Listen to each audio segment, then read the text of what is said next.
Hello guys, so today we will start our new topic जो कि initiatives RBI ने अभी फ़िलहाल में लिया है। ये हमारे यूपीएससी और other PCS exam, UGC net economics के बैंकिंग पार्ट के लिए बहुत इंपॉर्टेंट है। ठीक है, तो इसमें देखिए जो नए नए टर्म्स आरबीआई का आपको कन्फ्यूज़न होता है तो वो यहाँ क्लियर हो जाएगा। और दूसरा कि ये सारे टूल्स ना आरबीआई यूज़ करते हैं अपने मनी सप्लाई को कंट्रोल करने के लिए, है ना। तो देखिए ये जो पहला टर्म है स्टैंडिंग डिपॉजिट फैसिलिटी, ये क्या है? It is a monetary tool that absorbs liquidity from commercial banks without collateral. ठीक है, इसमें क्या होता है ना कि बैंक्स ना अपना जो एक्सेस कैश होता है वो आरबीआई के पास रखते हैं और जिसके बदले ना आरबीआई को government bond as a collateral देने की ज़रूरत नहीं है। पहले क्या होता था, जो रिवर्स रेपो रेट था उसके अंदर ना आरबीआई को क्या करना पड़ता था, एज अ कोलैटरल ना गवर्नमेंट बॉन्ड देने की ज़रूरत पड़ती थी। और एसडीएफ ना यही रिवर्स रेपो को हटा के उसकी जगह पे आया है। ठीक है, अंडरस्टूड। और ये क्या होता है, SDF is an overnight liquidity absorption mechanism. Overnight का मतलब है कि मार्केट से जो भी एक्स्ट्रा कैश है ना वो आरबीआई एक ही दिन में ले लेगा। ठीक है, जैसे मान लो कि कमर्शियल बैंक के पास बहुत ज़्यादा एक्स्ट्रा कैश आ गया तो उसी दिन उस कैश को ना वो आरबीआई के पास रख देगा। ठीक है, और आरबीआई का क्या करेगा, दूसरे दिन उसको वो वापस कर देगा। मान लो कि 100 करोड़ रुपए एक्स्ट्रा कोई बैंक, जो भी बैंक्स हैं उनके पास आ गया तो वो क्या करेंगे, उसको ऐसे खाली रखने से तो बेहतर है ना कि वो आरबीआई के पास जमा कर दें और उससे कुछ इंटरेस्ट भी कमा लें। तो क्या करेंगे, वो आरबीआई के पास वो एसडीएफ रख देंगे और उसे 100 करोड़ के साथ एक्स्ट्रा ना आरबीआई इंटरेस्ट भी देती है, तो वो इंटरेस्ट भी आरबीआई उनको देगी और जो उनका 100 करोड़ उन्होंने जमा किया था वो वापस उनको अगले दिन मिल जाएगा। तो इस तरह से उसके वो जो 100 करोड़ वो अगर अपने पास सिर्फ वो बैंक रखती तो उससे उनको इंटरेस्ट तो मिलता नहीं, है ना। और वो हो सकता था कि वो पैसा किसी और बैंक को दे देती थ्रू कॉल मार्केट, है ना। तो उससे क्या होता है कि वो जो मार्केट में, मनी मार्केट में ना फ्लक्चुएशन आता रेट्स का, ठीक है, और ज़्यादा, है ना। तो उससे बेहतर था कि वो आरबीआई के पास देती, क्योंकि आरबीआई ये भी नहीं चाहता है कि मार्केट में बहुत ज़्यादा जो इंटरेस्ट रेट है वो फ्लक्चुएट करे। इसीलिए आरबीआई अपने पास ये पैसा रखता है, उसके बदले उनको इंटरेस्ट भी देता है। तो ये एवरीडे अवेलेबल है, इसमें कोई हॉलीडे या वीकेंड्स नहीं, क्योंकि देखो डिजिटल ट्रांजैक्शन भी होते रहता है। तो संडे सैटरडे कुछ नहीं होता। अगर एक्स्ट्रा कैश संडे को भी पड़ा है बैंक्स के पास तो वो आरबीआई के पास जमा करके उसमें इंटरेस्ट कमा सकते हैं। और अगर मान लो अगर आरबीआई को ऐसा लगा कि मार्केट में बहुत ज़्यादा एक्स्ट्रा कैश घूम रहा है तो आरबीआई इसका ना टाइमलाइन भी बढ़ा सकती है, 5 दिन 7 दिन भी कर सकती है। तो ये आरबीआई पर डिपेंड करता है। ठीक है, तो समझ गए कि एसडीएफ क्या है। एसडीएफ ये है कि ये बैंक से ना एक्स्ट्रा लिक्विडिटी को एब्जॉर्व कर लेता है। ठीक है, और वो आरबीआई अपने पास रखती है, यहाँ पे ओवरनाइट एक दिन के लिए रखती है, तो उसमें अगले दिन वो पैसा के साथ इंटरेस्ट जो भी होता है उसका जो सेट करती है एसडीएफ में, आरबीआई ने जो सेट किया रहता है इंटरेस्ट रेट वो उसको वापस करती है पैसे के साथ। ठीक है, दूसरे ही दिन। तो इससे क्या होता है कि मार्केट में इंटरेस्ट रेट का फ्लक्चुएशन भी नहीं होता है बहुत ज़्यादा। तो आई होप यू अंडरस्टूड कि एसडीएफ क्या होता है। अब देखो वेरिएबल रेट रिवर्स रेपो होता है ये, ठीक है, इसको वीआरआर भी कहते हैं। ठीक है, इसका मतलब क्या होता है, ये ना मेथड यूज़ किया जाता है आरबीआई को to absorb excess money from banks for a shorter period. ठीक है, इसमें भी वही होता है कि आरबीआई ना एक्सेस मनी बैंक से अपने पास रख लेती है कुछ शॉर्ट टर्म के लिए, लेकिन इसमें ना आरबीआई ऑक्शन करती है। मतलब इसमें इंटरेस्ट रेट फिक्स नहीं होता है। ठीक है, ये मार्केट के द्वारा डिसाइड किया जाता है। जैसे कि रिवर्स रेपो रेट होता है उसमें इंटरेस्ट रेट फिक्स होता है आरबीआई का, है ना। लेकिन इसमें, या फिर आपने एसडीएफ पढ़ा उसमें फ़िक्स होता है, लेकिन इसमें ना आपका इंटरेस्ट रेट फिक्स नहीं होता है। ये जैसे कि मान लो कि आरबीआई को लगा कि बहुत ज़्यादा कैश मार्केट में रिवॉल्व हो रहा है तो इसको मुझे लेना है, ठीक है, अपने पास।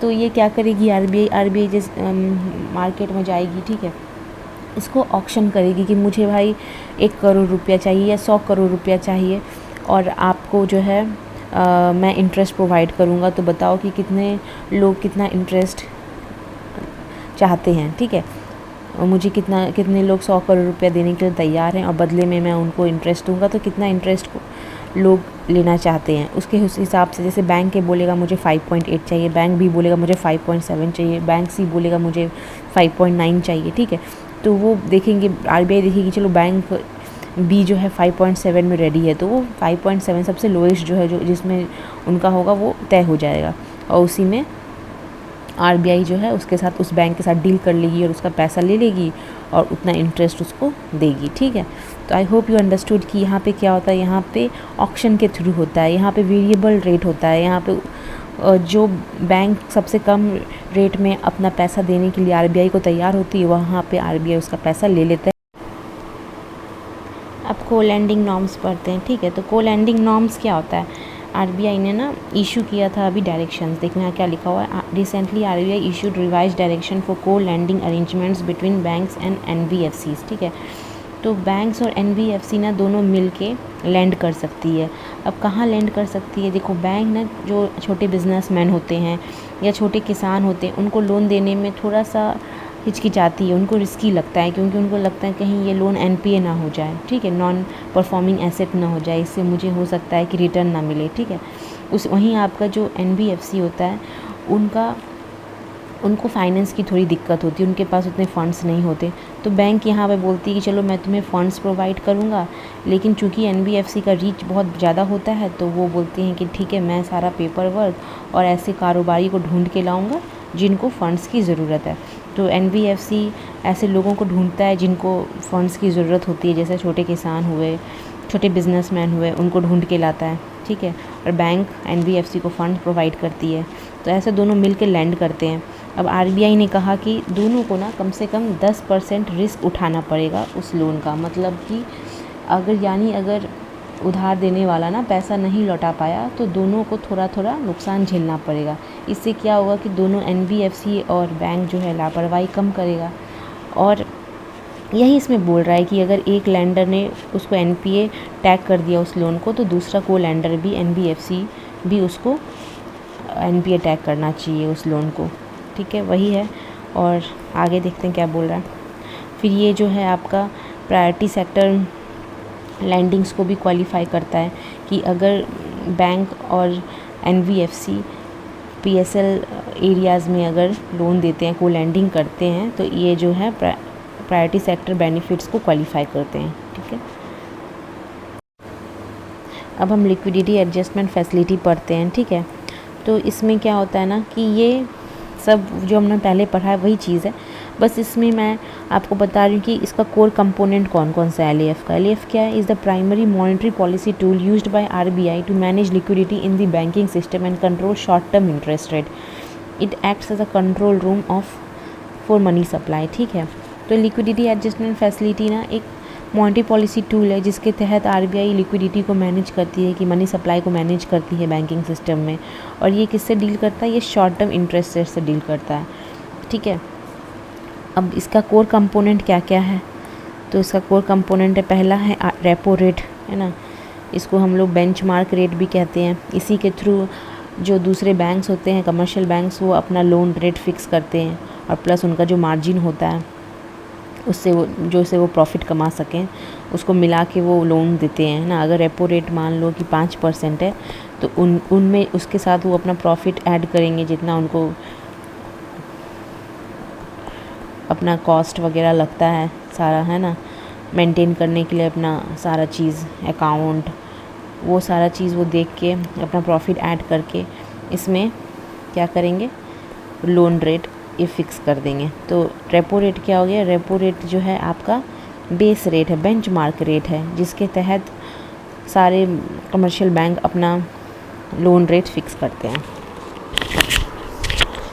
तो the rate at which RBI lends money to commercial bank for the short term against government security, इसमें कोलैटरल यूज़ करती है आरबीआई। ठीक है, कि इसमें क्या होता है कि कमर्शियल बैंक ना अपना इसमें कमर्शियल बैंक लेंड करती है मनी। ठीक है, आरबीआई से जब उनको ज़रूरत होती है तो कमर्शियल बैंक पैसा लेने जाती है आरबीआई से, उसके तहत उनको अपना government security as a collateral RBI के पास रखना पड़ता है, कि अगर फ्यूचर में कमर्शियल बैंक पैसा नहीं वापस लौटा पाई तो आरबीआई जीसेक बेच के उसको पैसे को रिटर्न ले लेगी। ठीक है, और दूसरा कि to inject liquidity into the system, ताकि मतलब उनके पास कमर्शियल बैंक को अभी कभी क्रंच हो जाए पैसे का, तो वो लिक्विडिटी मार्केट में आ सके। ठीक है, वो लोन दे सके दूसरों को। When the repo rate increases borrowing becomes expensive reducing money supply तो जब भी रेपो रेट, मैंने बोला कि रेपो रेट प्लस प्रॉफिट जो अपना कमर्शियल बैंक ऐड करके लोन रेट सेट करती, तो अगर रेपो रेट बढ़ेगा तो ऑफकोर्स ही बात है लोन रेट भी बढ़ेगा। तो इससे क्या होगा कि आरबीआई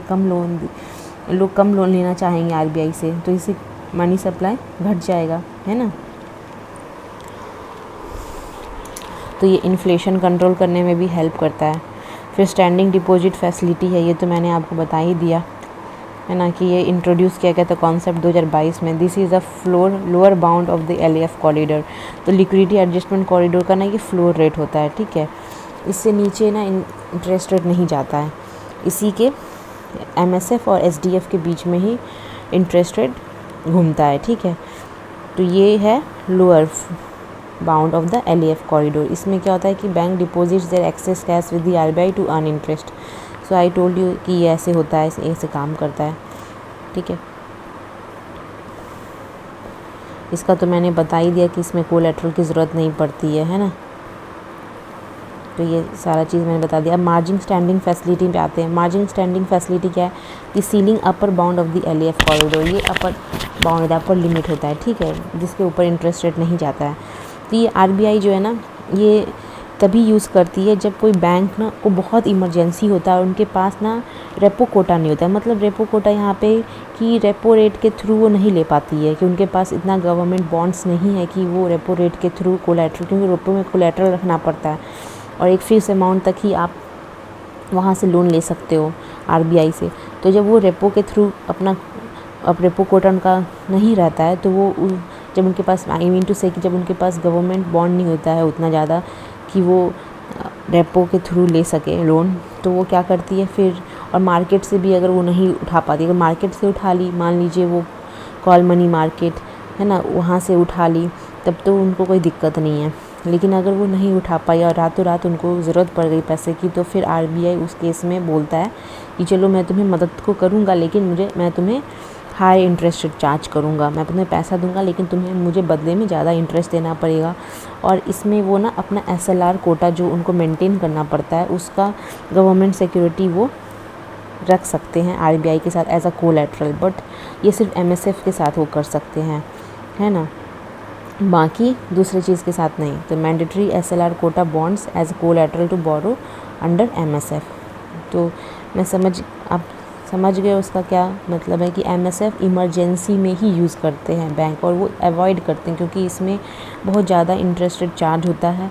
प्लस कभी कभी क्या होता है कि ज़्यादा अगर कोई एमएसएफ ले रहा है बैंक, तो इससे आरबीआई को लगता है कि वो बैंक सही से काम नहीं कर रहा है, तो फिर वो उनका ऑडिट करते हैं कि वो ठीक से काम कर रहा है कि नहीं कर रहा है। तो ये सब चीज़ें ना बैंक जनरली अवॉइड करना चाहती है। तो वो तो या तो रेपो के थ्रू जाएगी अगर वो इसको अफोर्ड कर सकती है, तो नहीं तो फिर वो मार्केट से पैसा उठाएगी, है ना। तो it's act as a safety valve during severe liquidity crunches. तो आई होप कि आपको समझ में आएगा ये की टर्म्स जो मैंने आपको आज समझाया है। So thank you guys.